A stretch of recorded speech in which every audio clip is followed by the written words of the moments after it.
Princess Sarissa Tycoon is better known by her chosen name, Faris Shirwise, pirate captain and brother to a sea dragon. My name is Drew Kreisman, and this is why Faris is awesome. As a young girl, Sarissa is lost at sea and rescued by pirates. Not wanting to be the only girl on a band of male brigands, Sarissa takes on the name Faris, puts on masculine clothing, and takes the demeanor of a man. When Bartz, Galif, and Lena first meet Faris, they assume he is a man and address him as such. It's not until an awkward sleeping arrangement section later in the ship graveyard that the others discover this deception. But is it deception? Faris is uncomfortable in the formal gown they find themselves in halfway through the game, but seems perfectly comfortable in their own skin. He says he chose to present as male to protect themselves in a den of pirates, but several characters continue to do so throughout the adventure. Faris's gender identity is never explicitly stated, which allows for some interpretation.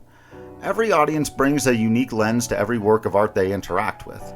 While Faris is not explicitly identified as transgender or gender non-conforming within the narrative, he presents as male and was assigned female at birth and uses multiple pronouns. At the very least, this challenges traditional gender expectations. A modern way to put it is that Faris's Twitter bio might read she, her, he, him, they, them. Faris reminds us of Samus Aran from the Metroid series, who famously reveals late into her adventure that she is not what most players assumed she was.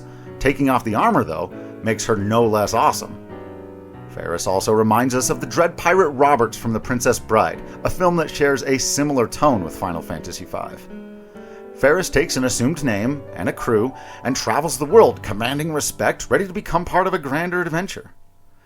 It's important to note that, as is often the case in Final Fantasy, the rest of our Heroes of Light prove to be worthy of that moniker by immediately accepting Faris, and ultimately most of the story treats the reveal as a non-issue. A history of being Sarissa Tycoon and the need to reject the rigidity you are born into do provide some interesting parallels, though. Faris is a badass in battle, a trusted companion, a beloved sibling, and a dear friend. Is Faris masculine, feminine, non-binary? Perhaps the answer is never explicitly given because gender identity wasn't as explicitly discussed in the 90s as it is now. Perhaps it's because Faris wasn't worried about it.